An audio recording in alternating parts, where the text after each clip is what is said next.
ஆண் குழந்தைகளோ பெண் குழந்தைகளோ 10 வயசு குழந்தைகளுக்கு ஆகிப்போச்சுனாலே அவர்களோட தட்டுகளை சாப்பிட்ட உடனே நல்லா அலம்பி வைக்கிறதுக்கு, காஃபி பூஸ்ட்டு சாப்பிட்ட டம்ளர்களை அலம்பி கழுவி எடுத்து வைக்கிறதுக்கு, ஒரு ரைஸ் பண்ணி ஒரு கலந்த சாதம், ஏதாவது எலுமிச்சம்பழ ரைஸு அல்லது தேங்காய் ரைஸு, அந்த மாதிரி ஏதாவது ஒரு சாதம் பசி இல்லாமல் கலந்து சாப்பிட தெரிஞ்சுக்கிறதுக்கு, அதுக்கப்புறம் ஒரு காஃபி கலக்க, இல்லை ஒரு கஞ்சி போட, இந்த மாதிரிலாம் குழந்தைகளுக்கு நம்ம ஒன்று ஒன்றா சொல்லிக் கொடுக்கணும். குட்டி குழந்தைகளாக இருக்கே 10 வயசு தானே அது, நம்ம தான் இருக்குமே செஞ்சுன்னு போகலாம் அப்படின்னு செஞ்சுன்னு போகிறோம். அது தவறு கிடையாது. ஆனால் நம்ம இந்த மாதிரி இந்த குழந்தைகளுக்கு குட்டி குட்டியாக ட்ரைனிங் சனிக்கிழமை ஞாயிற்றுக்கிழமைகளில் இந்த குழந்தைகளுக்கு சின்ன சின்னதாக இந்த மாதிரி வேலைகளெல்லாம் நம்ம பக்கத்தில் இருந்து நம்ம சொல்லிக் கொடுக்கணும். இப்படி சொல்லிக் கொடுக்கறது நமக்கு என்ன ஆகும் அப்படின்னாக்கா, இந்த குழந்தைகளுக்கு ஒரு 15-16 வயசு ஆகும் பொழுது அநேகமாக அம்மாக்களுக்கெல்லாம் ஒரு 45, 46, 48 இந்த வயசுகளுக்கு வந்துடுவா இல்லையா. அப்போ அவளுக்கு இந்த மெனோபாஸ் டைம் வேறு வந்துடும். அந்த நேரம் எப்பேற்பட்ட சாமர்த்தியசாலியான அம்மாவாக இருந்தாலும் பாவம், கொஞ்சம் யாராவது ஒரு ஹெல்ப் பண்ணணுமே, பண்ண மாட்டாளா அப்படிங்கிற ஒரு மனநிலைமைக்கு கொஞ்சம் வருவோம். அவளால் பண்ண முடியாமல் போகும். அதிக நாட்கள் உடம்பு படுத்துறது, நிறைய வேலை பளு, அப்படி இருக்கும்போது அவள் மனசோர்வு அடையக்கூடும். இப்போ நம்ம இந்த குழந்தைகளுக்கு இந்த 10 வயசுலேருந்து இந்த வேலைகளெல்லாம் நம்ம சொல்லி கொடுத்துட்டே வந்தோம்னா, அப்போது அவளுக்கு நமக்கு ஒரு அவசரம், நம்மளால் முடியல அப்படின்னா, அம்மாவுக்கு முடியலடா ஒரு காஃபி போட்டு கொடு அப்படின்னா கூட அந்த குழந்தை ஓடி போய் நல்லபடியாக காஃபி போட்டு கொடுக்கும். ஏதான ஒரு ரைஸ் வச்சு அது பசிக்காமல் சாப்பிட்டுக்கும். அம்மாவுக்கும் கூட ஒரு பிளேட்டில் போட்டு கொடுக்கும். இதை நம்ம ஆண் குழந்தைகளாக இருந்தாலும் நம்ம பழக்கிடணும், பெண் குழந்தைகளாக இருந்தாலும் அவளுக்கு நம்ம பழக்கிடணும். பேட் டச்சு, நல்ல டச்சு, இதுகளெல்லாம் பற்றியும் அந்த குழந்தைகளுக்கு நல்லபடியாக சொல்லிக் கொடுக்கணும். சகோதரி மாதிரி மற்றவர்களிடத்தில் நடந்துக்கணும் அப்படிங்கிற ஆண் குழந்தைகளுக்கும், உன் சகோதரன் மாதிரியே நீ எந்த அளவு டச்சு ரைட்டோ அந்த அளவுலாம் பழகணும் அப்படிங்கிறத பெண் குழந்தைகளுக்கும் நம்ம சொல்லிக் கொடுக்கணும்.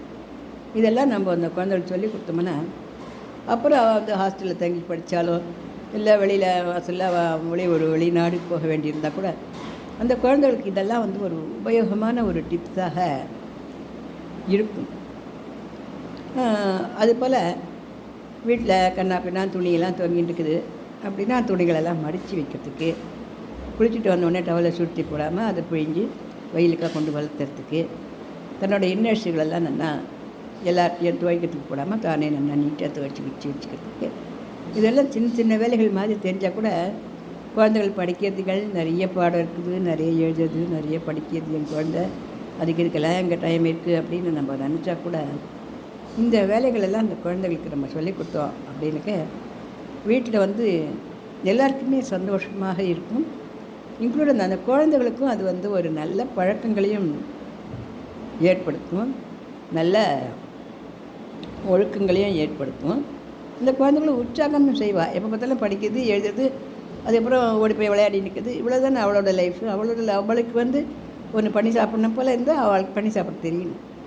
நம்மளாக ஒன்று பண்ணி சாப்பிட்றோம் அப்படின்னு அவளுக்கு ஒரு பெருமையாக இருக்கும் இல்லையா. அதுவும் ஒரு காரணம். அதனால் நம்ம குழந்தைகளை வளர்க்கும்போது இந்த சில பற்றியும் நம்ம அவளுக்கு நம்ம சொல்லிக் கொடுக்கணும். சொல்லிக் கொடுத்து நம்ம அந்த குழந்தைகளை என்னென்னா வளர்க்கணும். அப்படி வளர்க்கும்போது அந்த குழந்தைகள் தாங்களும் நல்லா சந்தோஷமாக இருப்பா.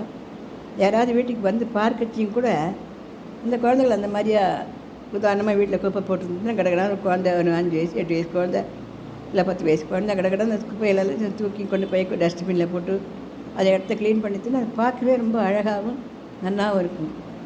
ஒரு ஆண் குழந்தையாக இருந்தாலும் ஒரு பிளேட்டுகளை தான் கடகடான கொண்டு டைனிங் டேபிளில் பரப்பி தண்ணி கண்ணி எடுத்துன்னு வச்சு வரவாளுக்கு சாப்பிடுங்க அப்படின்னு அந்த குழந்தை சொல்ல சமயத்தில் அது ஒரு பொறுப்பான ஒரு குழந்தையாக எல்லார் கண்லேயும் ஒரு பிரைட்டாக அது தெரிய ஆரம்பிக்கும். அதோடு இந்த காலத்துக்கு எல்லா குழந்தைகளையுமே தனிப்பட நிற்க வேண்டிய அவசியத்துலேயோ இருக்கும் இல்லையா. நம்ம ஒரு இப்போ 5 வயசு 12 வயசு வரைக்கும் நம்ம அவளுக்கு வந்து ஹெல்ப்பாக இருப்போம். அதுக்கப்புறம் நம்மளால் வந்து அவளுக்கு கூட கூட போயிட்டு இருக்க முடியாது. உட்காந்து சாப்பிட்டுதோ இல்லையோ பண்ணித்தோ இல்லையோ நம்ம வந்து கவலைப்படாமல் நம்ம வந்து குழந்தைகள் ஏதோ நம்ம சமாளிச்சுப்பா அப்படிங்கிற ஒரு மன நிம்மதியோடு நம்மளும் வருவா, நம்ம இருக்கிற இடத்துல வருவா, சாப்பிட்றதுக்கு நம்மளால் முடியும். இல்லை பண்ணால் குழந்தைக்கு அது படிக்குமே இது படிக்குமே அவனுக்கு ஒன்றுமே தெரியாது. அதுபோல் ஹஸ்பண்டாக இருந்தால் கூட அவருக்கும் கூட நம்ம வந்து சமையல் பண்ண தெரிஞ்ச ஹஸ்பண்டாக இருந்தால் பரவாயில்ல, இல்லைன்னாலும் அவளுக்கு கூட ஒரு சாப்பாடு வைக்கிறதுக்கு, இல்லை ஒரு துவையல் அரைக்கிறதுக்கு, இல்லை ஒரு அவசரத்துக்கு ஒரு ரசம் வைக்கிறதுக்கு, இந்த மாதிரிலாம் அவளுக்கும் கூட நம்ம சொல்லித்தரணும். காய்கறி நறுக்கிறதுக்கு இதெல்லாம் இந்த காலத்தில் எல்லா ஹஸ்பண்டுமே ஒய்ஃபுகளுக்கு பண்ணித்தரா, இல்லைன்றது இல்லை. இருந்தாலும் சில பேர் வந்து சரியாக தான் பண்ணின்னு போகிறாளே அப்படின்னு நினச்சிட்டு இருக்கா இல்லையா. இந்த மாதிரியும் சில ஒரு 45 48 வயசு வரைச்சு கொஞ்சம் உடம்பு முடியாமல் போகச்சு அவ்வளோ சாப்பாடு இல்லாத தூக்கம் இல்லாத ஏதோ ஒரு மோரை குத்திட்டு ஒரு பாலை குடிச்சிட்டு இப்படியே எவ்வளோ கஷ்டப்பட வேண்டாம். அவளுக்கும் அந்த ஒரு கையில் செய்யறதுக்கு இது எல்லாத்தையும் விட அந்த குடும்பத்தில் இருக்கிற அந்த பொண்ணுக்கும் சரி நமக்கு இவ்வளோலாம் இருக்கா, நமக்கு ஒன்றும் ஆகிடலை, நம்ம இன்னும் கொஞ்சம் நல்லா முயற்சி பண்ணி இன்னும் கொஞ்சம் குடும்பத்தை கொண்டு வரணுங்கிற அந்த செம்போட உடம்பு படுத்தினா கூட அந்த மெனோபாஸ் டயத்தில் மனசில் உற்சாகம் குறையாத அந்த பொண்ணு நல்லா சந்தோஷமாக இருந்துட்டுருப்பா.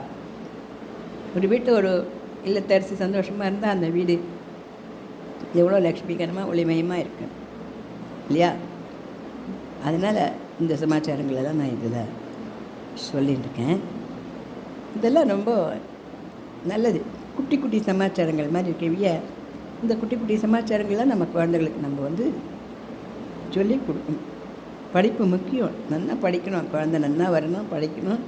அது ரெட்டைப்படையில் பண்ணிட்டு அது இப்போ 100க்கு 100 மார்க் வாங்கிட்டு எல்லாத்துலேயும் வின் பண்ணிட்டு வந்தேம்மான்னு பொண்ணு வந்து எல்லாத்தையும் டாலர்கள் எல்லாத்தையும் காமிக்கச்சு எல்லாத்தையும் கப்புகள் இதுகள்லாம் காமிக்கும்பொழுது நமக்கு சந்தோஷமாக இருக்கும். ஆனால் அதோட கூட வீட்டு வேலைகளையும் நம்ம அவளுக்கு கொஞ்சம் பழக்கணும். என்ன தான் சர்வெண்ட்ஸுகள்லாம் போட்டால் கூட இந்த குழந்தைகள் வந்து அப்படியே அந்த தட்டுக்களை தூக்கிட்டு போய் போட்டுறதோ, அப்படியே அந்த டம்ளர்களை கொண்டு போய் போடுறதோ, அல்லது அங்கே சாப்பிட்ட இடத்துலையே வச்சுட்டு கொடுக்கணுன்னு ஓடி போயிருதோ, அந்த மாதிரிலாம் பண்ணாமல் இருந்ததுன்னா அதெல்லாம் பார்க்கவே நல்லா அழகாக இருக்கும் இல்லையா.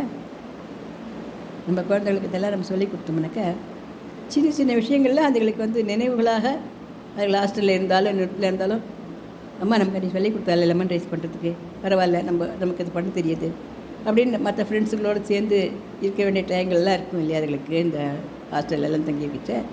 அப்போ இதுகளை ஒன்று புதுமையாக பண்ணி மற்ற குழந்தைகளுக்கும் போட்டு இதுகளும் சந்தோஷமாக இருக்கலாம். ஏதானா இந்த பதிவு பிடிச்சிருந்தது தான் எல்லோரும் லைக் பண்ணுங்கள், ஷேர் பண்ணுங்கள், சப்ஸ்கிரிப்ஷன் பண்ணுங்கள். நன்றி, வணக்கம்.